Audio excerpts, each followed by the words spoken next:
God kyk jou in die oë en hy luister na jou hart.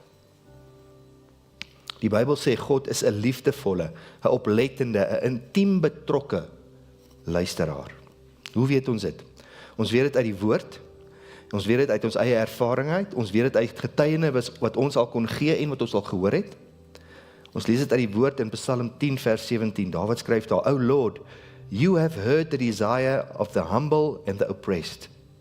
You will strengthen their heart, and you will incline your ear to hear. Dit is 'n snaakse woord, incline your ear.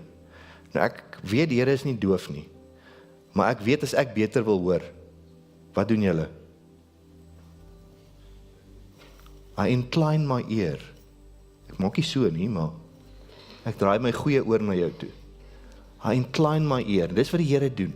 He inclines his ear to you, want hy wil hoor wat jou hart vir hom wil sê.